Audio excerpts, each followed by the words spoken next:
ఒక కొడుకు బాబు, నా కొడుక్కి 3 ఆడపిల్లలు బాబు.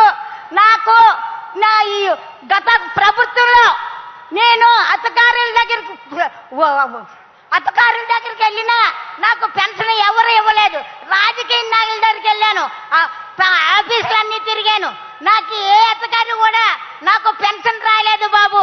ఈ రోజుని మీ అత్తగారులకు మీరు వచ్చాక, నా జగన్ బాబు వచ్చాక నేను 2వ నెలలోనే నేను పెన్షన్ తీసుకుంటున్నాను.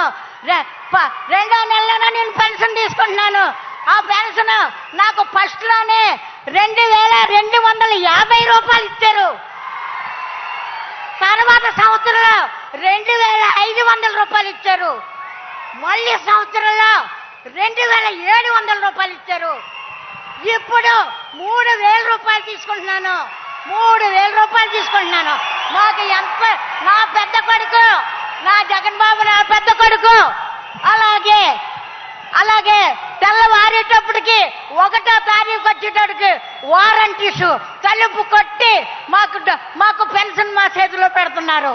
అలాగే కాదు బాబు, నువ్వు ఇది వరకు బాబు మమ్మల్ని లైన్లో పెన్షన్ తీసుకునే వాళ్ళకి లైన్లో ఉండి ఎండలో ఉండి మొఖాలు తిరిగిపోయినా ఎవరో పట్టించుకునేవారు కాదు.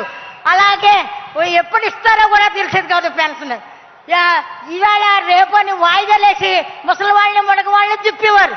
ఈ రోజున బాబు 1వ తారీఖు వచ్చేటప్పటికి మా పెన్షన్ మా చేతిలో పెడుతున్నారు. ఇంకా మాకు ఏం కావాలి బాబు, మాకేం కావాలి? మా అందరం ఎంతో సంతోషంగా ఉన్నాం. జగన్ బాబు ఎప్పుడు మీరు ఇలాగే ఉండాలి.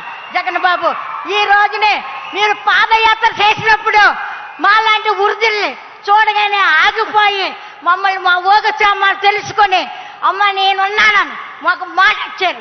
మాట ప్రకారంగా మీరు నిలబెట్టుకొని మీరు ప్రతిదీ కూడా మాకు అందించారు. ఈ రోజుని నా పిల్లలు చదువుకుంటున్నారంటే నా పిల్లలు విద్యాదేవుని వసదేవుని నా పిల్లలకి అందిస్తున్నారు. నా పిల్లలు చక్కగా చదువుకుంటున్నారు బాబు. అలాగే ముసలోళ్ళు ఉంటే ఇల్లు ఇవ్వనివ్వరు, ముసలోళ్ళు ఉంటే ఇల్లు ఇవ్వనివ్వరు. అయితే నా జగన్ బాబు వచ్చాక మాకు ఇల్లు స్థలం ఇచ్చారు. ఈ రోజున మేము ఇల్లు కట్టుకుంటున్నాం. ఈ రోజుని మేము ఇంట్లోకి వెళ్ళబోతున్నాం. ఈ రోజు మాకు సొంత ఇల్లు ఉంది. ఈ రోజు మాకు సొంత ఇల్లు ఉంది. మా జగన్ బాబు ఇచ్చారు. మాకేం భయం లేదు. మా ఊపిరి ఉన్నట్టు కాదు మా జగన్ బాబు మాకే సీఎం ఉండాలని. ఆ తర్వాత కరోనా వస్తుందన్నారు. కరోనా వస్తే నాకేం భయం లేదు, నా జగన్ బాబు ఉన్నారు. అలాగే గత కరోనాలో ఇంట్లోంచి బయటకు రాలేని పరిస్థితి. ఆ పరిస్థితిలో మాకు సరుకులు పంపించి, బియ్యం పంపించి, మందులు పంపించి, మాకు వ్యాక్సిన్ రాకుండా వ్యాక్సిన్ వేయించి మమ్మల్ని ఎంతగానో ఆదుకున్నారు. ఎవరో మమ్మల్ని ఏ ప్రభుత్వం మమ్మల్ని ఆదుకోలేదు. ఈ రోజుని ఏ ప్రభుత్వం ఆదుకోలేదు. ఈ రోజునే ఆరోగ్యశ్రీ ఆరోగ్యం బాగోకపోతే హాస్పిటల్ వైద్యం చేసుకోండి 25 లక్షల రూపాయలు మాకు చెక్ ఇచ్చారు.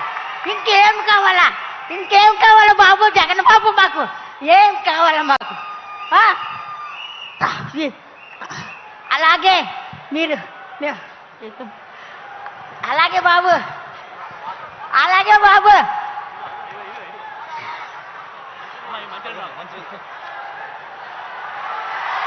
తప్పను మనవ తప్పును అన్నారు. ఆ ప్రకారంగా మాకు అన్న ప్రకారంగా మాకు ఇచ్చి తీరుతున్నారు ప్రతి వస్తువుని. మాకేం భయం లేదు. ఈ రోజునే మా ఇంట్లో మా బిడ్డల దగ్గర కూడా ఎదురించేస్తున్నాం. మా పెద్ద కొడుకు మాకు పెన్షన్ 3000 రూపాయలు ఇస్తున్నారు. 3000 మీద మాకు పని లేదని చెప్తున్నాను. అలాగే నాలాంటి ముసలి వాళ్ళు ఎంతో మంది ఉన్నారు. లెక్కలు చెప్పడం నాకు రాదు, కానీ ఎంతో మంది ఉన్నారు. వాళ్ళందరినీ మమ్మల్ని ఆదుకుంటున్నాడు నా పెద్ద కొడుకు జగన్ బాబు. నా జగన్ బాబు నా పెద్ద కొడుకు ఆదుకుంటున్నారు.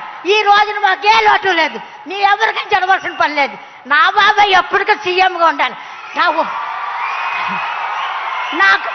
నాకు ఓపిక తెచ్చుకొని ఊపిరి నిలుపుకొని నేను జగన్ బాబుకే నా ఓటేసి నేను గెలిపించుకుంటాను.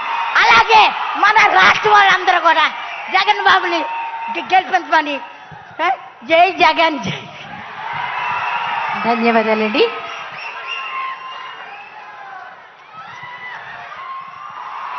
మరొక లబ్ధిదారిని మాట్లాడవలసిందిగా కోరుతున్నాం.